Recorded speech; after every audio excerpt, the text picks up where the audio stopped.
Hello, Zimbabwe, and welcome to LiveTalk. We're coming to you live from Studio 7 at the Voice of America in Washington, and I'm your host, Marvelous Mhlanga-Nyahuye. And today on LiveTalk, we're looking at the controversial by-elections to be held in the country tomorrow.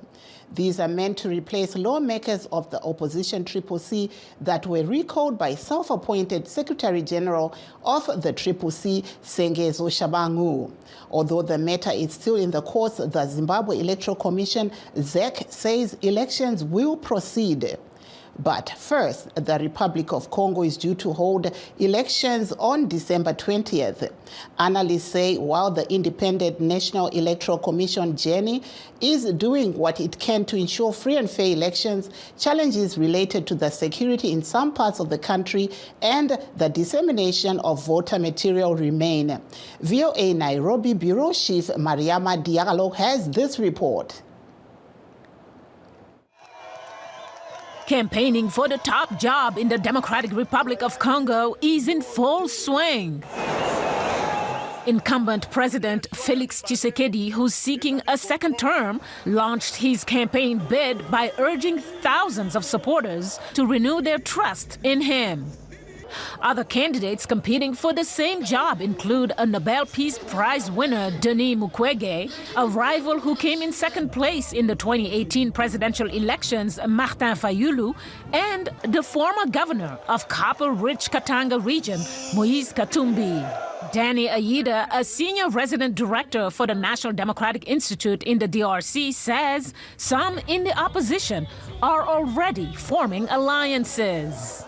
The candidate, they were 26 at the beginning of the campaign. We know 3 or 4 candidates decided to join Moise Katumbi, and we know discussions are going on between Mukwege and Fayulu. Ayida says while the Independent National Electoral Commission, known by its French acronym CENI, is doing its best to ensure the elections take place on December 20th, they face a few challenges. CENI recently announced there was a fire at one of their locations that affected voter material, including voting machines. Now, this is a challenge. We don't know if they've been replaced yet or if the CENI is going to buy some new materials. Apart from that, I think some candidates also, in terms of accessing some territories, like in the Eastern Congo, this is a challenge. The Eastern DRC is home to at least 100 different rebel groups and has been plagued by violence. Recent escalations have pushed the number of people displaced within Congo to nearly 7 million, according to the International Organization for Migration. A force assembled by the East African Community was deployed in the area last year to help defeat some of the rebel groups, including the M23, a pro-Tutsi militia. But President Tshisekedi has repeatedly criticized the force for being ineffective and has asked them to withdraw. Aimable Ndarishize is from South Kivu province, but has been a refugee in Kenya the past 2 years. C'est mieux de retrouver ou bien de rentrer chez moi, et je préfère surtout celui qui va passer. Si c'est la deuxième mandat de Tshisekedi, Mousse Katumbi ou Seki, il faut se baser sur d'abord les sécurités du pays, mais d'abord les sécurités, ou la sécurité. Eric Bageru-Bouira, a civil society member who spoke to us from Goma, says he's not impressed with Tshisekedi's first term. He promised the whole, DRC population that his first combat will be the restoration of peace, especially in the Eastern DRC. But so far, security remains a dream in this part. Secondly, talking about infrastructures, if you can try to walk around, move in different corners of this country, you can see that these days there are no roads. But even if one can find roads, 90% of the time they are not in good condition, he told us. Mariama Diallo, VOA News, Nairobi. And now back to our main topic. The opposition CCC says it will be contesting in the by-elections set for tomorrow following the recall of some of their lawmakers by one self-appointed Secretary General, Sengezo Shabangu. CCC says it has lodged an appeal against the High Court judgment expunging their members from the ballot paper, and they're expecting to participate in the election tomorrow. CCC spokesperson Promise Mukwananzi, addressing journalists in Harare today, had this to say. Members of the press, we've called this press conference to come and address the issues pertaining to the by-elections that we are all aware of. Our legal team has successfully served ZEC through the Chief of Elections, Mr. Otola Saigwana, with our appeal and the letter of demand of all our legitimate candidates to be included on the ballot for tomorrow's by-election.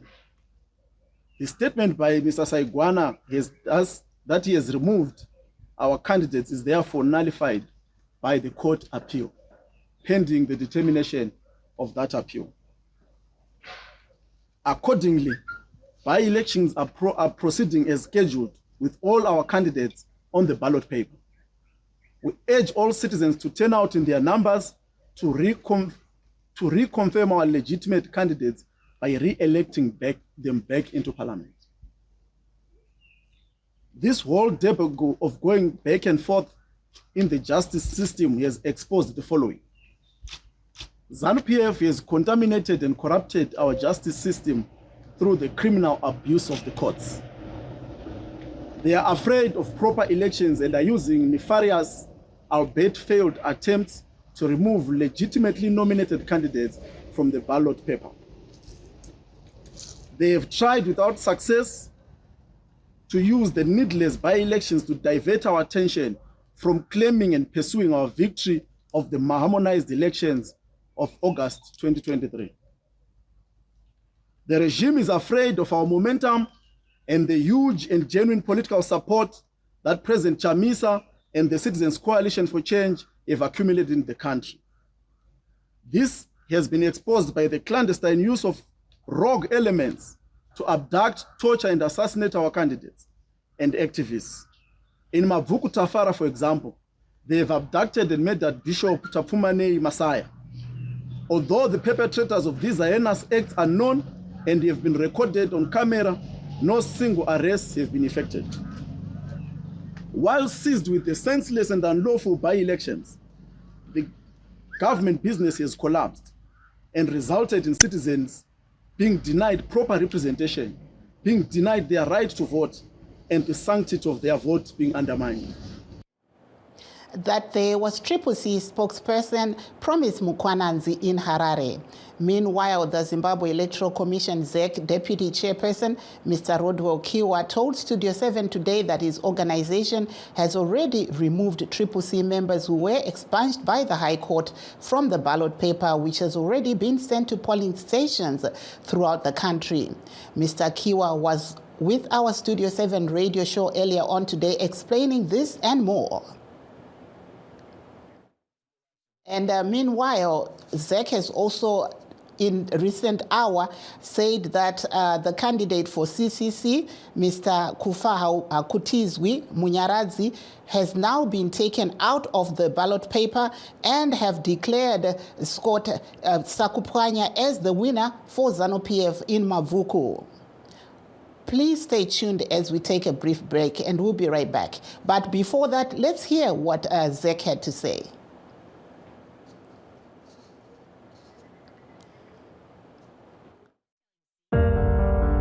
In times of change, when the world seems uncertain and what we hear doesn't reflect what we see, we seek the truth. When we are told only part of the story, we lose trust. In moments of crisis, our dreams, hopes, and wishes for a better tomorrow depends on a free press. At Voice of America, we bring you the stories that people take risks to see. We connect the world and unite it with truth. At Voice of America, we show you the whole picture. For those that have just joined us, please note that we are streaming live on all our Facebook pages, VOA Shona, VOA Studio 7, and VOA Ndebele. We're also live on YouTube at VOA Zimbabwe. Today we're discussing the controversial by-election set for tomorrow with non-participation of the recalled CCC members who were recalled by self-appointed CCC Secretary General Sengezo Shabangu. And to discuss this issue, we are joined at the moment. We have Mr. Xavier Zaware of ZANU-PF, while we are still trying to get hold of our CCC guest. Welcome to the program, Mr. Zaware. Thank you very much, Marvelous.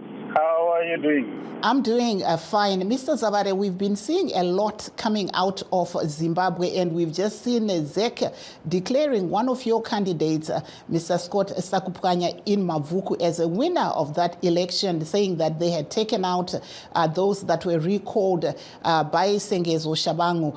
What does that mean for your party, ZANU-PF? Well, for us, we have always been ready to contest against the opposition. Whether the by-elections were going to go ahead or not, that was never our issue, because that was always going to be decided by the internal conflict within the CCC and, of course, the courts where they were battling each other. So for us, we will take the win. We can't deny, we cannot fail to accept what we have been given on a platter because of the undemocratic leadership style of Nelson Chamisa and that is currently ensuing in the CCC. So we are happy, we are fine. Mm-hmm. Thank you. I understand we have Mr. Owen Chari, who is with the CCC. So I'll start with you, Mr. Chari. We are seeing there, we heard Mr. Mukwananzi saying that CCC candidates will be participating in this election, but then ZEC has said they have been taken away from the ballot. What's your take? Are they going to be participating tomorrow? What is going to happen is ZANU-PF is trying to get this election through a back door, so that discouraging the electorate by saying there's no more elections. They are basing on the Shambo High Court judgment, which was passed to say that our candidates should not use CCC. And I understand that a Supreme Court appeal has been done. So, and then ZEC has been served with the Supreme Court appeal. You know, when an appeal is done, it means that the other judgment is set aside while it's waiting for the Supreme Court, the higher court, to make a decision, which means that the election is on and is going on tomorrow. I know that ZANU-PF is so scared of CCC because they are not popular. They are not known. They are not wanted by the electorate. If they are wanted, if they are popular, they should just go on the game. It's like you are saying, let's play a soccer game here and remove a goalkeeper of the opponent, and they will say we want to have a penalty shooting, and then at the gate there's nobody, and they will say it's a score, we've won. So if ZANU-PF knows that it is popular, it is for the people who vote them, let's go in the game. But Mr. Chari, ZEC has said that your members have been removed from the ballot paper. So how are you going to be participating if your members are not on the ballot paper? When were they removed? When was the judgment passed? Because the ballot paper is not printed within 2 hours or 24 hours. There is a time. The ballot papers were printed and they were there on the ballot paper. They are actually saying that they have reprinted the ballot papers and they've already taken them even as far as places like Beitbridge. They say the papers have arrived there. What's your take on that? You see, all this, it means this was a premeditated game. Otherwise, ZEC is not that efficient. You saw on 2023, when we were having, on our last election, the by-elections in August, the elections in August, they were having problems to deliver papers, ballot papers, in places like Budiriro, in Harare, in Chitungwiza, because they said it was logistically complicated. So how is it possible that at this time around they are so effective that they can deliver ballot papers to places as far as Bedbridge within hours? Yet they failed to deliver the ballot papers to places which are so close, 20 minutes drive, 10 minutes drive, within days and months. This is a ZANU-PF game. Mm-hmm. Thank you there, Mr. Chari. Over to you, Mr. Zavare. You're hearing what Mr. Chari is saying, that, this seems like to be some kind of game that ZEC is playing so that people don't come out and vote for their party. What's your take? Well, I don't speak for ZEC, okay? What I simply know about ZEC is that ZEC is the referee of elections in our country. And of course, teams that are incompetent, teams that have got political parties that have got nothing to offer to the electorate except noise and activism, will always attack the referee because to try and hide their incompetence. The bottom line here is CCC is undemocratic, which is why it finds itself in the current situation that they are in. It is their failure to have any democratic credentials in their processes of electing or selecting candidates for elections that has resulted in them finding themselves in this current situation. Mm-hmm. As for us as ZANU-PF, it's folly to think that a party that won the majority in the last general election is afraid of getting into an election. We have no reason to fear, okay, because we previously won the general election. We may have lost in these constituencies that are now being contested, but at the end of the day, the election constituencies have become available because of the failures, the incompetence, the undemocratic nature of how Chamisa and his cabal, excitable cabal, are running the opposition. It's basically shameful to hear anyone trying to argue against that and accuse ZANU-PF, who is just a competitor in this game of any machinations. We are a well-organized party that is functioning. Right now, we are seized with providing infrastructure development for our people, of trying to deliver, to offer service delivery to people who have been neglected in Harare and Bulawayo, in Chitungwiza, in Mutare, by these MPs and their councillors. So that is what we are focusing on right now in the next Republic. Can you stop your propaganda, which is useless? ZANU-PF has been living like they are opposition. You've been promising people all these things, and you've been in the government for how many years? You've been ruling. Let me tell you one thing. Who is benefiting in this confusion which is happening? Why are you saying CCC, it is an undemocratic party? All the record MPs who were recorded, they were voted by people, so many people. Why is it your country didn't win this seats before? Because we are not wanted.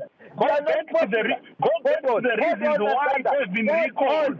Can you hold on? The recalls okay, gentlemen. by you. Okay, gentlemen. You are the one who gave Shabangu money. Okay, gentlemen, let me just come in there. Let's get some order so that we give each other time to respond. As you hear there, Mr. Zavare, the Triple C is, always is alleging that your party had a hand to play in what we saw happening in court, and that, ZANU-PF had a hand in Sengezo Shabangu and also the judgments that came. There's allegations that, ZANU-PF always gets the better end of any judgment that's coming out of the Zimbabwean courts. What says you? Look, sometimes I try to avoid to comment on foolishness. I think it was my turn to talk. No, let Mr. Zavare answer, then I'll come to you, Chari. It's okay. Yeah. Okay. Sometimes I avoid to comment on these foolish accusations. The bottom line is CC is in this position right now because of their own problems of their own making. Chabangu is their member, whom they at first tried to deny that he was their member, and they could not provide evidence for that. Now they make accusations that they can't provide evidence for. They have gone to court. They have lost in the courts. We have got nothing to do. We never took Triple C to court. We never took anyone to court. They took each other to court as members, as champions, or whatever they call themselves. So we've got absolutely nothing to do with their internal wars and their internal battles. As ZANU-PF, our focus is on the aspirations and the interests of Zimbabweans, of our members, of the Zimbabweans at large, the citizens of Zimbabwe. That is to provide them with better education, to provide them with better health care, to provide them with better infrastructure, to provide them with the needs that they want. That is our focus right now. That is why you are seeing the president, the Zimbabwean government, supporting farmers as the rain seasons are approaching, so that we can try to fend for ourselves as Zimbabweans. That is what ZANU-PF is all about. Thank you, Mr. Zavare. In the drama that is unfolding. Let's give a chance to Mr. Chari to come in. Mr. Chari, if you may comment, that, a lot of people are saying Triple C also saw this coming, and you could have avoided what we're seeing happening by maybe having some of your candidates register as independents. What says you in terms of the strategy that you're using for this by-election? You know what happens, Marvelous? If you are for the people, nothing will take you away from supporting the people. You cannot be directed by an enemy to a direction. This is what ZANU-PF wanted us to do, so that they will see us as a confused party. If Shabangu is a genuine Triple C member, why was he caught pens down at the hotel with people who were sent by court Sakupkanya? This is on public space. It is on ZimEye. The video is there. That alone shows that this is a head of ZANU-PF. If ZANU-PF knows that they are popular in Zimbabwe and people can vote for them, they should allow Triple C members to contest in this by-election. Or even if they want, they can call for a free and fair election for the whole country. If they think they are popular, we can beat ZANU-PF today. We can beat ZANU-PF 5 years to come, 10 years to come. ZANU-PF is not popular. Do you know why I'm saying ZANU-PF is not popular? Why are you saying that? Since 1980, they've been just promising things. Promising and promising. In 2000, we won. And they came in just after elections. They started promising people, the electorate, we are going to do this for you. We are going to do this for you. 4 years gone by. They're still promising. Why can't you do what you can do? You are in government. You claim that you are in government. You claim that you formed a government. But what are you doing? You are doing nothing. Right now, we are saying we are going to be doing this. Why were you not doing it when you are in power? For how many years have you been in power? These 2 decades session started in 2017. Thank you there, Mr. Chari. If I may go over to you, Mr. Zavare. Looking at what we're seeing developing on the ground right now, we've just seen there ZEC saying that Scott Sakupkanya has won in Mavuku, and other analysts are accusing your party that what we're seeing happening is because ZANU-PF wants a 2/3 majority in parliament. What's your take? Look, people can throw accusations, rumors, and gossip. The bottom line is we are not ZEC. We are not the referee of elections in Zimbabwe. ZEC is the referee of elections in Zimbabwe. Anyone who's not happy with what ZEC would have done, they go to the Supreme Court or to the High Court or Constitutional Court or Electoral Court. Any of those courts will help them to have a remedy. For us, we are just players. We wait for instructions, we wait for the rules, we follow the rules, and we win elections. It's as simple as that. Now, I want to come back to the point this guy is talking about, of ZANU-PF just promising since 1980. He is forgetting that him and his children and his wife and probably his brothers and sisters also, they are products of ZANU-PF education policy. Anyone who lives in Kwazana, lives in a ZANU-PF built house, policy. Anyone who lives in Unity K, in Unity MNOP kuchitungiza vanhu vanogara mudzimba dzakavakwa on a ZANU-PF government policy. So kuti mutauro kuti ZANU-PF inongopromisa. Look, ZANU-PF has built Zimbabwe. Tichiona independence, the country had one skyscraper. Right now you can't count them. Okay, munofanira kuti muzizive izvozvo. Ndozvechokwadi kwete ngano dzamuri kutaura idzi. Tombodzokeera Vazavare tisati tavharisa motipa mazwenyu ekupedzisira tichitaura pamusoro pesarudzo dziriko mangwana idzi. Vazhinji vari kuti ZANU-PF yakashanda navashabangu. Munoti? Tashanda navashabangu problem undemocratic nature of how Chamisa is leading CCC. That is the problem. It has got nothing to do with us. It's also to know voter one nekuda kwekuti tine policies anoita resonate nevanhu. Kana tichitaura pamusoro pepfumvudza vanhu vanobatsirika nepfumvudza. Kana tichitaura pamusoro pekuvakwa kwemigwagwa nemadhemu vanhu vanobatsirika nezvinhu izvozvo. Kana tichitaura kuti toda kuimprove our health system and our education system. Thank you, Mr. Zavare. Thank you, Mr. Zavare. Let's now go over to you, Mr. Chari. Your last word as we look at tomorrow's controversial by-election. What's the way forward? What I want to say to Zimbabweans at large, you know that CCC is your baby. You are the citizens. And you know what is happening. It's not anyone's mistake. It's not anyone's problem. But the enemy is fighting the people. If the government starts to be an enemy of the people, automatically it becomes a terrorist organization. Right now, I'm calling ZANU-PF to be a terrorist organization, which is trying to subvert the will of the people, which is trying to subvert what people want. That's why they are trying to muzzle their voice and take away their votes. Let's do what people want. Give them a chance to speak through a ballot, through their votes. Why are you refusing them to vote? Thank you there, Mr. Chari. Thank you so much. We were hearing there from Owen Chari of the CCC and also Mr. Xavier Zaware of ZANU-PF. And that brings us to the end of our show. Signing off in Washington, I'm Marvelous Mhlanga Nyahuye.